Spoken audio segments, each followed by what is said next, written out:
From ancient empires to modern armies, history has shown that Jerusalem is more than just a city. It's the fault line where faith, power, and identity collide.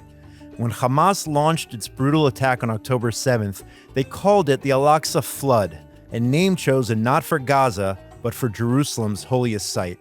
Whether it's Iran's proxy wars, Hezbollah's rockets, or Hamas's terror tunnels, they all claim the same prize: control over Jerusalem. In this episode of Judeacation, we'll trace the spiritual and strategic gravity of Jerusalem and why it remains the ignition point for conflict and maybe one day, peace. Welcome back to Judeacation here on JNS TV. My name is Josh Hasten, correspondent for JNS News. We are in Jerusalem, the eternal capital of the state of Israel and the Jewish people, here in the JNS Media Hub. It's great to be back, folks. I was gone for several weeks, trapped outside of the state of Israel as Israel went to war with Iran. Of course, the U.S. getting involved as well. So it's so good to be back here in Jerusalem, back here on Judeacation. And I have a very special guest here in studio today, Mr. Chaim Silberstein, the founder and chairman of the JCAP, the Jerusalem Center for Applied Policy. And I'm going to call him Mr. Jerusalem because he's very, very involved here in the eternal capital of the state of Israel and the Jewish people. Chaim, welcome to the show. Good morning, Josh. Thank you very much for having me. So I want to talk about the JCAP, but before we do so, Israel was just involved in a 12-day war, striking the Iranian nuclear sites, killing top generals and scientists. The United States, of course, getting involved as well with the bunker buster bombs. Please God, taking out the Iranian nuclear threat. But my point is, all of this is really connected to Jerusalem. That's what this is all about. I want you to talk about that. Absolutely. If you look at the proxies of Iran, which is Hezbollah in the north and Hamas in the south, and even the Houthis, they all talk about Jerusalem. Hamas called its campaign Tufan al-Quds, the flood to Jerusalem, and Hezbollah called their campaign the road to Jerusalem. And ultimately, they know that the heart and soul of the Jewish people is Yerushalayim, is Jerusalem. And they realize that if they can injure and even destroy the heart, the rest of the body will implode, will go. And so therefore their focus, both spiritually and physically, is to destroy Jerusalem. Do we have that same vigor in terms of recognizing Jerusalem as not only our capital, but just the importance of the city? They're calling it the Al-Aqsa, the Al-Quds war, the storm of Jerusalem and all that. It's not the names that we use. Do you think we recognize as a people really the importance of our capital city? You know, I have a few of my family members that served in Gaza. My son just got out yesterday. And my one son-in-law, who's in a combat unit, told me that every house that they visited that went in Gaza had a picture of the Temple Mount of Jerusalem in their homes. And I wish that all Jews would have a picture of Jerusalem in their homes. I do know that Jerusalem is very high up there on Jewish identity. Even with assimilated Jews, they feel that connection, but not enough. I think we can draw inspiration from the American ambassador to Israel, Mike Huckabee, who's visited the Western Wall and the Kotel numerous times since he's arrived in Israel. And yesterday was just filmed there praying, you know, after the 12-day campaign, Midnight Hammer for the Americans. Certainly we can draw inspiration from them, but I think that the Jewish people have a strong connection to Jerusalem, and part of what JCAP does is to strengthen that connection. We strive to research and to write policy and to recommend and to connect people to Jerusalem on many levels, the spiritual and certainly the physical level, and we hope to succeed in that. I want to talk more about JCAP, but first of all, just to be clear to our viewers, this show is called Judeacation. We focus on Judea and Samaria, but Jerusalem is very much a part of that. The international community does not recognize Israel's right to the entire city of Jerusalem, which has been our capital for 3,000 years. Talk about the significance of Jerusalem as it relates to the fact that it's basically a part of Judea and Samaria in terms of the world's inability or unwillingness to recognize our rights to our capital city. Jerusalem has been the capital city and the foremost city for the Jewish people and the nation of Israel and the state of Israel for millennia. And we know that David set up his capital there over 3,000 years ago. And there's been a continuous Jewish presence there ever since. And even when Jews were in exile, they prayed and they cried over Jerusalem. The Psalms mention Jerusalem. Jerusalem is mentioned over 640 times in the Bible, and the word Zion over 108 times. So we have a very strong connection to Jerusalem, yet our enemies seek to delegitimize us, to demonize us, to disconnect us from Jerusalem. And our goal is to strengthen that connection. Our goal is to make sure that the world is aware that Jerusalem is and always will be the eternal capital of the Jewish people in the state of Israel. And despite all the efforts, and we'll talk more in this conversation, what others are doing to try and disconnect the Jewish people from Jerusalem. So let's get to it. Talk about JCAP. Talk about your activities, exactly what it is you do practically in terms of creating awareness, ensuring that Jerusalem does remain the indivisible capital of the Jewish people in the state of Israel. I also established nearly 20 years ago an organization called Keep Jerusalem, or in Hebrew, Im Eshkachech, which is from Psalms 137, If I Forget Thee, O Jerusalem. And Keep Jerusalem was originally started to do advocacy work for Jerusalem because the narrative around the world, and even in some parts of Israel, for those who read Haaretz newspaper and other sinister publications like those, who want to discredit our connection to Jerusalem, who want to minimize the Jewish connection to Jerusalem, in some cases even cancel it. And when I saw the world is trying to do that, and I saw the Israeli government is not responding like we should do. We all, especially those that are from Anglo countries, we understand what marketing is, we understand what advocacy work is, and I felt the Israeli government was not doing sufficient. So I established Keep Jerusalem to get out that mouthpiece and to battle on the battleground of ideas and information, and we started working in that connection. And I went to the government and I said, let me advocate your policy on Jerusalem for you. And I found out that the government doesn't really have a long-term policy on Jerusalem, as incredible as that might sound. So I established JCAP, Jerusalem Center for Applied Policy, with the goal of researching the real existential issues and problems that are facing Jerusalem and developing policy recommendations, both for the Israeli government as well as governments overseas. We do work in Washington, we do work in other countries to try and get Israel first and foremost, but other countries in the world, to develop implementable policies for the benefit of a free, democratic, prosperous, Jewish Jerusalem for the future. Give us some examples. What are some policies you're working on right now?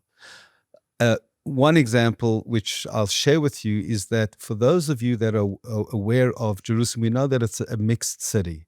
There are mostly Jews and Arabs, Muslims living in the city. But what many people don't know is that the Arab minority in Jerusalem has already reached beyond 40% of the city. And whereas we are a democracy, people can live where they want. I think for many Jews, it's alarming to know that in maybe 10 years, there could be an Arab majority in Jerusalem. And this is an issue that we want to take up and try and solve in a democratic and legal way. One of the ways is to vastly increase the Jewish presence in Jerusalem. But this is an existential issue. If, God forbid, a Hamas-backed mayor would take over Jerusalem in the next 10 years, that would not bode well for both the state of Israel as well as the West. Another example is foreign intervention in Jerusalem. For example, Turkey. Turkey, we know Erdogan is a dictator, he's a tyrant, and he wants to be the Sultan of the Ottoman Empire again. And he is pumping billions of dollars into Jerusalem to try again discredit Israel, delegitimize Israel and the Jewish people's connection to Jerusalem, and strengthen the hostile elements in Jerusalem to resist Israeli sovereignty. So those are just two examples of stuff that we're dealing with. What are the overall relations these days between Jews and Arabs in Jerusalem? I was watching some of the Iranian ballistic missiles being fired, and ironically, it's Israel who are protecting the Muslim holy sites on the Temple Mount from the Iranian ballistic missiles. And you have some of the Arabs living in Jerusalem who were actually cheering as the missiles were being fired. Now, I don't know if that's representative of the entire population, but certainly disturbing to see Arabs who have Jerusalem citizenship status, if you will, who are able to travel freely all over the country, who are cheering on Iran. Overall, what is the relationship these days between Jews and Arabs who live in the city? So it's kind of split, and that's a good question, an important question.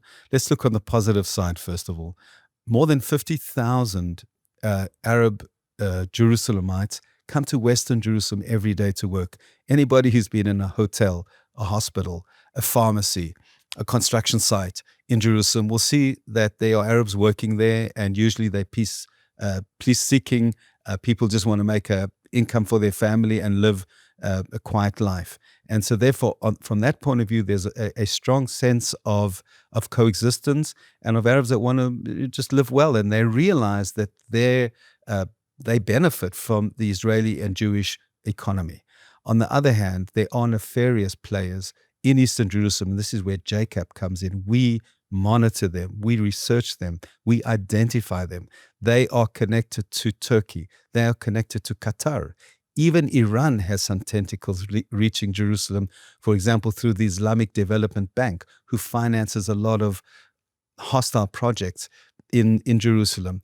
And so we identify these players who influence the local citizens and the local residents through the school system. Through, for example, Turkey gives out free laptops to thousands of Arab kids in Eastern Jerusalem on condition that they learn the Turkish curriculum, that they learn the Turkish language. And so what we do is monitor these people and try and mitigate and prevent radicalization coming into the mosques and into the school system. And on the other hand, we try and cultivate and grow the moderate Arab leadership who want to work and live in coexistence with Israel. You mentioned radicalization. I want you to show people the book that you have here on the table.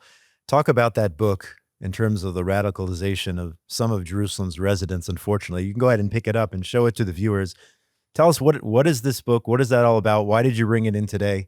Explain and how JCAP is involved in this. So one of the advantages of JCAP is we're not just a theoretical research organization. We actually go into the field, and I have Arabs working for us, as well as Jews with a strong Arabic background who understand the culture. And we go into the field and we find out what's really going on there. One day we sent, I'm not going to say who, but we sent somebody into a neutral-looking bookshop by the old city, and he asked if he could get a book about the occupation or against the occupation. And these people who ran a innocent-looking bookshop gave him this book, and this book is called Laila Khaled, The Icon of Palestinian Liberation. And Laila Khaled was a terrorist who murdered over 26 Israelis 50 years ago in Tel Aviv, including the daughter of an American diplomat. And she lived out the rest of her life. She was freed ultimately in an exchange and lived out her life in Jordan. And she was a terrorist, and she killed Israelis. And this is the books that they are selling in order to incite and educate not only Arabs, but this is in English, but other visitors to discredit Israel and to educate towards terror. And we identified these things. We brought this to the attention of the authorities in Israel, and subsequently the bookstore was raided and closed. Ultimately, it was reopened, but it was minus a few of these inciting books. Let's talk about some of the demographics. You mentioned the Arab minority, which is growing. One of the plans out there, from what I understand, is potentially to absorb some of the communities outside of Jerusalem, like Malay Adumim, even the Gush Etzion block, into the municipal boundaries. What's that plan all about, and how can that impact the future of the city? A very important question, and this is a project that I've been working on for a few years, because they're both regular urban problems facing Jerusalem. Jerusalem cannot expand. If you know the map of Jerusalem, to the north of Jerusalem is Ramallah, to the south of Jerusalem is Bethlehem, to the west of Jerusalem is a green ecosystem. So it's very hard for a capital city to expand like others do. New York, Toronto, they all have these metropolitan areas where they expand further and further out in order to accommodate a growing population. Jerusalem is stuck. So the plan they've had up to now is to go upwards. But that has its problems, and it's not always a solution, and also it's very expensive, and only wealthy people can afford to buy these nice high-rise apartments.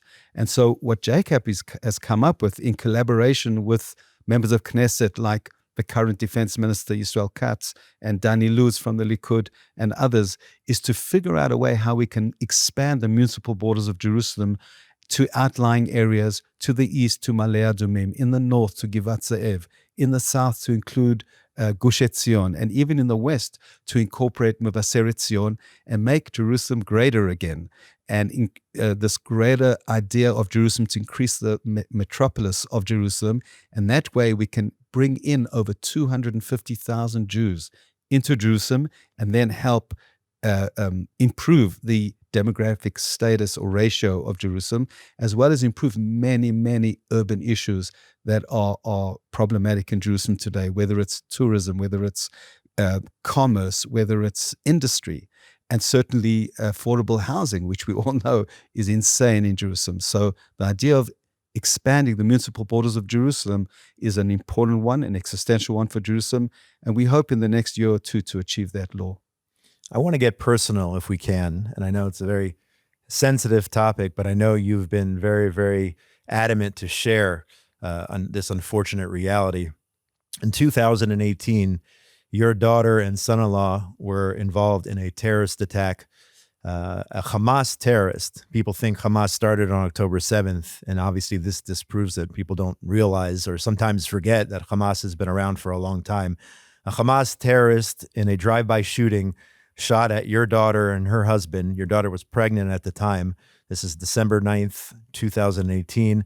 Your daughter was seriously wounded, and unfortunately, your first grandson was murdered in that attack. You've been advocating and fighting and trying to deter terrorism since then. But if you can, just recount that story, share that story, that unfortunate story with our viewers, with our listeners. Talk about that and just go through that experience, unfortunately. Thanks for asking that question. I'll first start with the good news. As you mentioned, my daughter survived that, even though she was critically injured. And my son-in-law also survived. He was shot with 3 bullets in his leg. The other good news is just over a month ago, on Jerusalem Day, Yom Yerushalayim, my daughter gave birth to a second son. Wow. In other words, they had a first son after the terror attack, after our first grandson was murdered in that terror attack. So 3 years later, they had a first son, and now another 3 years later, she had another baby, Baruch Hashem, a boy. And believe it or not, even though he was born on Jerusalem Day before the beginning of the Iran war, they called him Lavi. Wow. And so that was a bit prophetic, Lavi Yehuda. And so that's the good news. It was a very traumatic incident, and it certainly shows, as you said, that terrorism is not reserved for Gaza. It is unfortunately rampant both in Jerusalem and certainly in Judea and Samaria and the rest of Israel. We see almost every city, unfortunately, suffers terror attacks. My daughter and son used to live in Elon Moreh. They were traveling home on the last night of Hanukkah. They were standing outside a bus stop. My daughter was 7 months pregnant. Her name is Shira. And 2 members of the Barghouti clan, who were a nefarious, dangerous clan located in Judea and Samaria. Some of them are in jail. Others are running around free. And 2 of the brothers opened fire and shot my daughter as well as my son-in-law. There were many miracles. You know, we saw in the Iranian war countless miracles that happened on a national level. We experienced miracles on a personal family level that cannot even be described, the extent of them. I don't have time to mention all of them, but I can say that at least 30 miracles happened during that terrorist attack and immediately afterwards, that if one of them would not have happened, my daughter would not have survived. So it's incredible. I'll just give you two examples. The one is that where she was shot, just 300 meters away, was a MDA base, an MDA ambulance, a mother ambulance. And they heard the shots and jumped into the vehicle and came to her within 1.5 minutes. My daughter ultimately lost 80% of her blood. And if they wouldn't have arrived there so quickly and stopped or tried to slow down the bleeding, she would not have survived. The second miracle is that when a woman is pregnant and she has a fetus, like my daughter had, she produces another extra, at least 1 liter of blood in her body to sustain the fetus. And when she was shot and lost so much blood, the doctor told us the fact that she had an additional liter of blood in her body helped her to survive. Unfortunately, the baby did not. The baby saved her life. So that was another miracle. And we decided we're not going to wallow in the sorrow and the trauma, but we're going to try and leverage it to strengthen the land, to strengthen our resolve to fight terror and to build the land of Israel. And that's what me and my family have been doing. Well, first of all, Hashem Yakom Domo, may God avenge the blood of your grandson. And secondly, it's just unbelievable the resolve that you are showing and that your family is showing amidst that horrible, horrible attack. Thank you. At the same time, we mentioned Hamas, but there's talk right now, and I don't think it's been verified, that perhaps President Trump will be, maybe next week when he's meeting with Prime Minister Netanyahu, perhaps pressuring Israel to go down the route, once again, unconfirmed, of a so-called two-state solution and revitalizing the Palestinian Authority. And in my opinion, the Palestinian Authority is just as bad as Hamas, two sides of the same coin. They might be wearing suits and whatnot, but they've been sponsoring, promoting terrorism, the pay-to-slay program for many, many years right now. What are some of your thoughts on the PA and their potential, the potential that the PA is going to be revitalized once again? I mean, didn't we learn our lesson after 30, 40 years of the PA in power? First of all, Josh, I think the listeners, we all have to remember that Hamas is not just located in Gaza. Hamas has a very strong presence in Judea and Samaria, as well as in Jerusalem. And therefore, even so-called defeating Hamas or even leaving them partly, vital in Gaza is not going to solve the problem of terror and the problem of Islamic terror. We got to remember that the head of the octopus, there are two heads of the octopus, so to speak. The one is Iran, which we all know about, but we should never forget that the ideological head of Hamas and other radical Sunni Islam is the Muslim Brotherhood. And that is alive and kicking. It was established over 100 years ago in Egypt. Today its headquarters are in Qatar. And one of its chief proponents is the head of Qatar and the president of Turkey, Erdogan.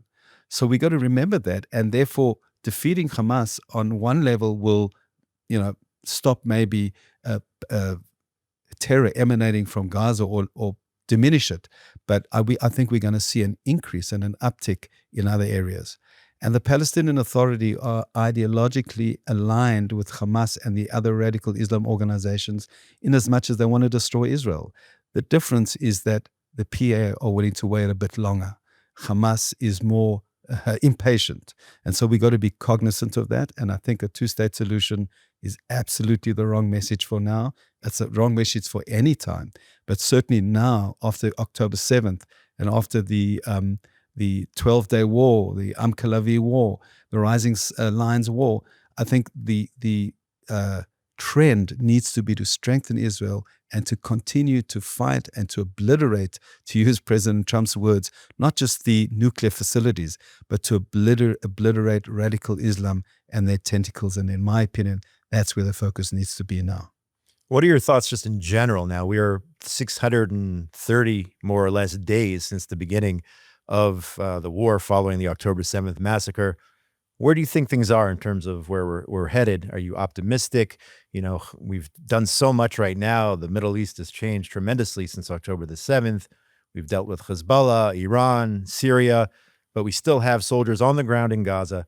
Where do you think things are headed right now? first of all got to be very thankful that we've reached this point. Who would have imagined? And this is certainly a national miracle as far as I'm concerned, besides a very competent leadership in the Israeli political and